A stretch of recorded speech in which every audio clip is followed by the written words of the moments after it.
سب سے بڑا مسئلہ جس سے آج ہم سب کہیں نہ کہیں اپنی زندگی میں گزر رہے ہیں اور جس پرابلم کو فیس کر رہے ہیں، نفس کی ایک ایسی حالت ہے جو ہمیں ہر خیر کے معاملے میں برائی کی طرف مائل کرتی ہے۔ مل کر اس مسئلے کو اپنی زندگی میں سلجھانے کی کوشش کرتے ہیں، اگر عباد کا ہو یا حقوق اللہ کا۔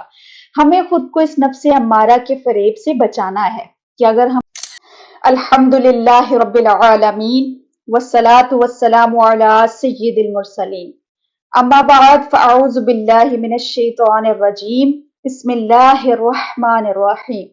قال اللہ تبارک و تعالی فی القرآن المجید، سورہ یوسف آیت نمبر 53 میں اللہ رب العزت نے ارشاد فرمایا، ان النفس الامارۃ بالسوء۔ آج ہم ایک سوشل پرابلم پر بات کریں گے، اور بے شک جب اللہ دلوں میں ہدایت کی بات ڈال دے تو پھر کوئی گمراہ نہیں کر سکتا ہے۔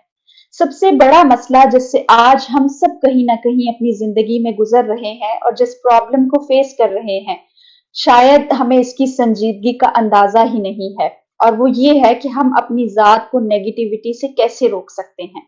ہم لوگ اپنے نفس کے دھوکے کو سمجھ ہی نہیں پاتے، یا پھر یہ کہہ لیں کہ سمجھنے کی کوشش ہی نہیں کرتے۔ نفس امارہ نفس کی ایک ایسی حالت ہے جو ہمیں ہر خیر کے معاملے میں برائی کی طرف مائل کرتی ہے، اور اس کا ذکر خود قرآن مجید میں اللہ کریم نے فرمایا۔ جو آیت آپ کے سامنے پڑھی اس کا ترجمہ کچھ یوں ہے کہ بے شک جو نفس امارہ ہے وہ انسان کو برائی کی طرف ہی لے کر جاتا ہے۔ اب آج کے دور میں بھی ہمارا سب سے بڑا جہاد ہمارے نفس سے جہاد کرنا ہے۔ آئیں مل کر اس مسئلے کو اپنی زندگی میں سلجھانے کی کوشش کرتے ہیں۔ اگر آج تک کبھی نہیں سوچا تو اس وقت یہ گھڑی ہمارے لیے ہو سکتی ہے۔ بات تو ساری دل کی ہے، اور اس ایک لمحے کی جب ہمارا رب ہمیں بدلنا چاہتا ہے۔ نبی کریم صلی اللہ علیہ وآلہ وسلم سے پوچھا گیا کہ افضل جہاد کون سا ہے، تو حضور نبی کریم صلی اللہ علیہ وآلہ وسلم نے فرمایا، افضل جہاد یہ ہے کہ تم اپنے نفس سے جہاد کرو اور اسے اللہ کا مطیع بنا لو۔ تو حضور کے فرمان سے معلوم ہوا کہ یہ واقعی بڑا اہم معاملہ ہے۔ ہم سب یہ جانتے ہیں کہ ہم میں سے کوئی بھی پرفیکٹ نہیں ہے یا گناہوں سے پاکیزہ نہیں ہے، ہاں مگر خود کو بچانا ہے اپنے نفس کے دھوکے سے اور شیطان کے شر سے۔ اس کے لیے کوئی ایک لمحہ نہیں بلکہ زندگی کا ہر دن درکار ہے کہ بندہ مسلسل اپنے نفس کے ساتھ لڑتا رہے۔ جب بھی وہ بری سوچ اور عمل کا خیال دلائے تو انسان فوراً اس کا رد کر سکے اور فقط اپنے رب ہی کی طرف رجوع کرے، معاملہ حقوق العباد کا ہو یا حقوق اللہ کا۔ ہمیں خود کو اس نفس امارہ کے فریب سے بچانا ہے کہ اگر ہم کہیں غلط بھی ہوتے ہیں تو نفس امارہ ہمیں اصلاح تک پہنچنے میں اس سوچ کے ساتھ روک دیتا ہے کہ ہم تو ٹھیک ہیں، ہماری کوئی غلطی نہیں ہے، یعنی ہم خود کو بری الذمہ اور دوسروں کو قصوروار جانیں۔ یہ بھی نفس کا ایک حملہ ہے۔ آج بہت سے رشتوں کو اسی حملے نے ایک دوسرے سے دور کر دیا ہے۔ ہماری زندگیوں میں کوئی بھی ڈیفیکلٹ سچویشن آ جائے تو پھر اکثر ایسا ہوتا ہے کہ نفس ہمیں ورگلاتا ہے، ہمارے ذہن میں نیگیٹو تھاٹس چلتی ہیں، اور پھر منفی سوچوں کو ہوا دینے سے انسان کی ذات درستگی سے بہت دور چلی جاتی ہے۔ نیگیٹو سچویشن میں خود کو پازیٹو رکھنا اور نفس کے بارہا حملے کے باوجود خود کو بچا لینا ایک بہت بڑی کامیابی ہے۔ آج کے دور میں سب سے بڑا المیہ یہ ہے کہ نیگیٹو تھاٹس اور ہماری سوچ کی خرابی ہمیں کھا جاتی ہے۔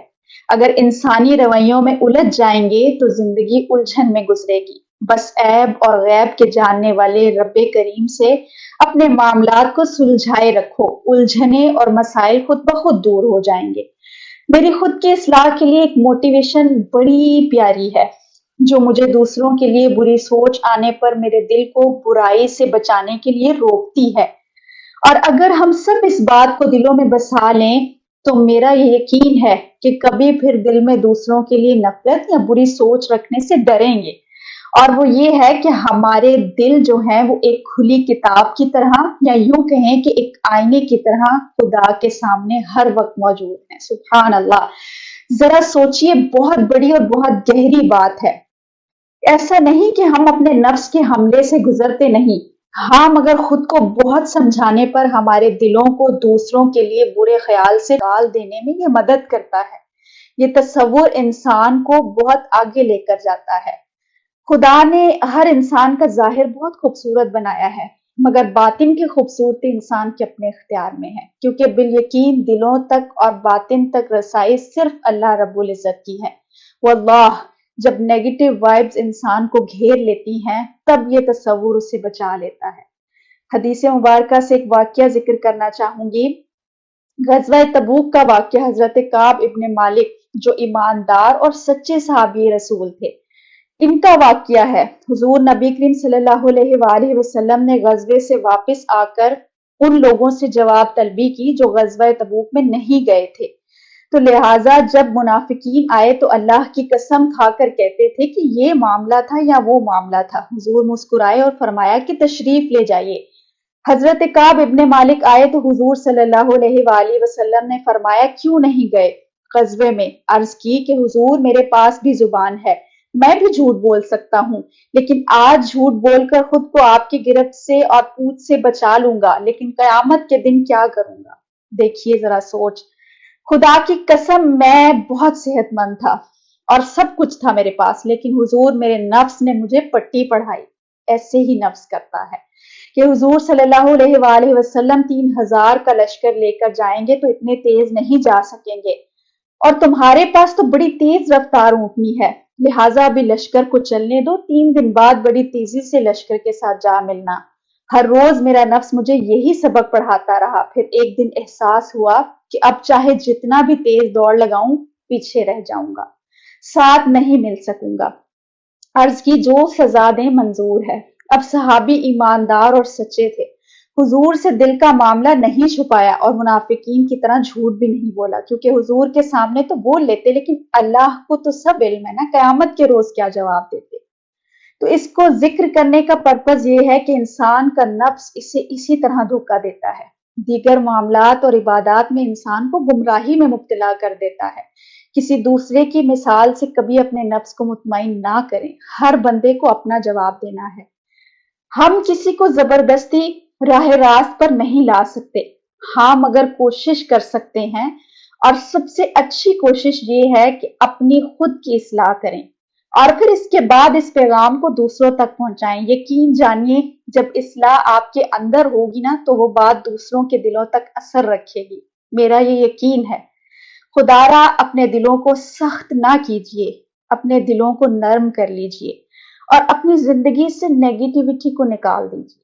تزکیہ نفس کے ذریعے ہر روز اپنے نفس کی غلط خواہش پر اس سے لڑیے۔ تو پھر آج سے اپنی دعاؤں میں یہ دعا شامل کر لیں کہ اللہ ہم تیری رحمت کے طلبگار ہیں، ہمیں پلک جھپکنے جتنا یا ایک لمحے کے لیے بھی ہمارے نفس امارہ کے حوالے نہ کرنا اور ہمارے معاملات کو بہترین کر دینا۔ اللہم آمین یا رب العالمین وما علیہ الا البلاغ۔